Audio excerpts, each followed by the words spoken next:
Rinog na yun. May ambulance. Ano ba yan? Good morning! So, ayan, nakakamiss din mag-YouTube, no? Namimiss ko mag-YouTube compare. Kasi, like, iba yung ano, parang, di ko alam, akin lang in my own opinion channel na yan. Mas, parang sa YouTube, sa Facebook, ang dami, parang, competition ang dating when it comes to vlogging. Eh, sa YouTube, parang, normal lang, kahit ganito-ganito lang, ha, masaya na. Diba? So, magbe-breakfast ako ngayon, meron akong kape. Ay, Chanel! Chanel! Nabuhas. Konti lang na. Diba sa mga nanonood ng vlog ko, gano'n naman din ginagawa ko lagi. Pinagpapainit ako, minoktas, lalagyan ko ng kape kasi mas masarap.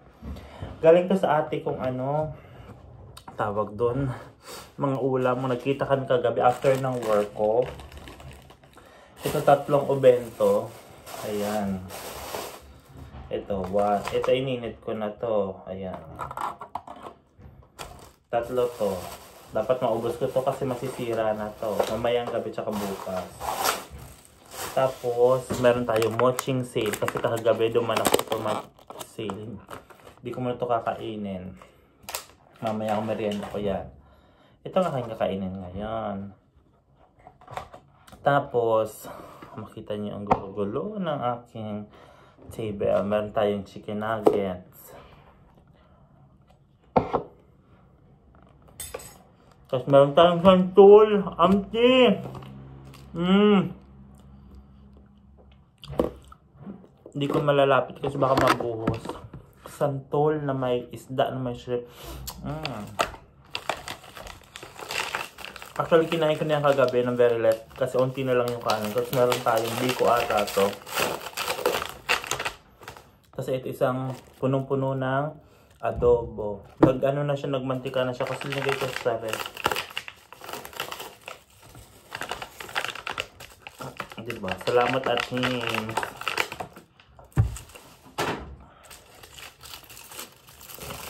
ito. Ayan, no. Ganito na itsura niya kasi nilagay ko sa ref. Kakainin natin yan lahat. Kakain tayo ng malala. Diba?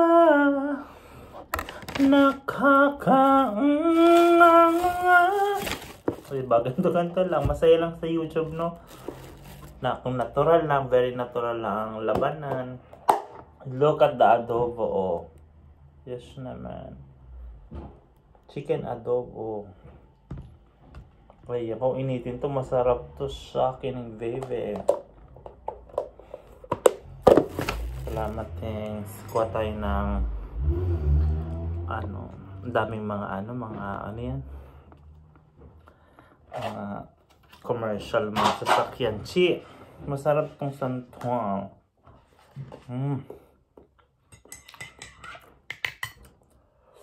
Malamig nga lang. Itong ulam ko.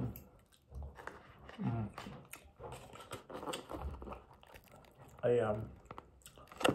Binigay ito ng ate. Ay! Laban na boss nga. Binigay yan ng teacher na hapon sa ate ko. Mga tumutulong yun sa ano, Japanese teacher.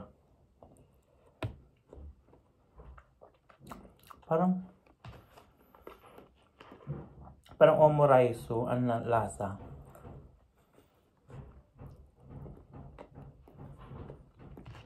Masarap.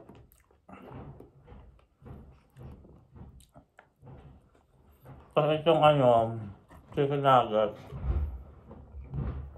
tira ko to. Yung sampay ko yung ano, jacket ba yun?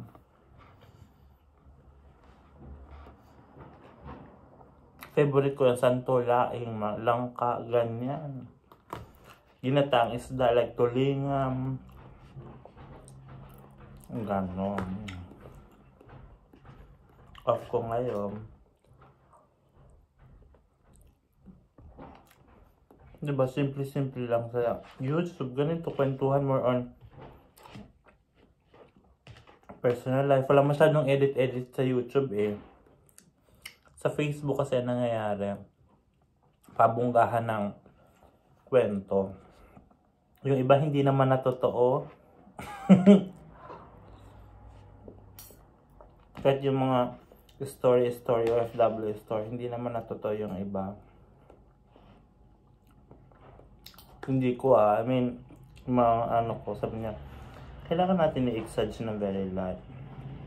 Kasi hindi ako ganon parang, kung ano lang ako ganon. Diba nakita mo niya sa YouTube ko dito na parang hindi naman talaga ako ma-edit. Ang gulo-gulo nga ng bio kahit ang sa dati. Kasi yun ako.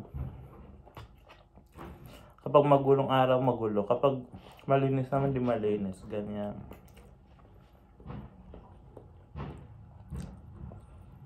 Parang gusto kong... Tapos meron akong initin ko yung mamayang konting tingnan mo ganito talaga lalagyan ko ng meron tayong pickled papaya and short atsara. Ang dami nito. Tingnan mo, di ba? Very aesthetic. Lalagyan ng stick. Kalahati yan. Hanggang dito yan, Ngayon, tingnan mo. Masarap kasi pampatanggal umay. Basta may pineapple yung papaya. Harap. Matamis-tamis.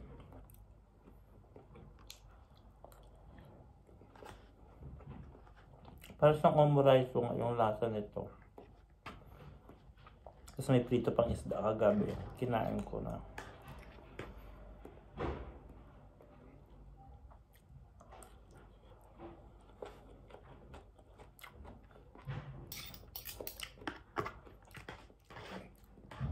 Yes na ma'am. Sorry.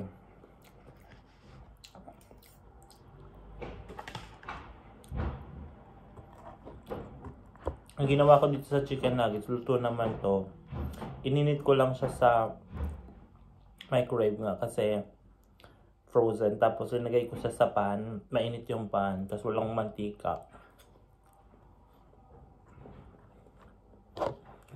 Ganon. Dito naman sa ngayon na trabaho ko, mas magaan yung trabaho dito compare yung dati. Mas magaan. Wala masyadong buhat-buhat. Nakakapagod lang yung lakad. Hindi kasi ako nagbabike. Kasi kung magbabike ako, yun na nga.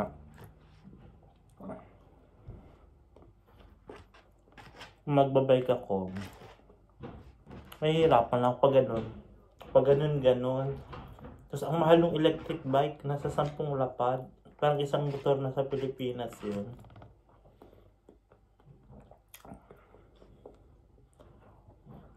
Pero kaya naman yung lakad. Mas exercise yun. 17 minutes per papunta doon. Anong per?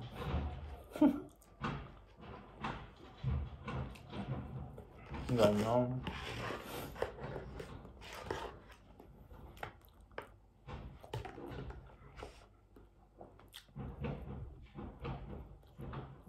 May ginagawa dito sa kapitbahay. Actually, parang pinire-paint lang yung bahay. So, ang bongga dito kasi hindi ko pwedeng ipakita kasi patama din ako lumabas. Yung may sila, parang gawa sila ng bakal, paikot na bakal. Tapos ayun, inaapakan nila. Tapos ang ingay kasi ginagawa. Yan, narinig nyo. Pero maganda naman kasi ginagawa nila ganyan. So umaga, wala ng mga tao. Kasi wag ganitong oras, wala naman mga tao na din talaga sa labas. Nasa trabaho na lahat.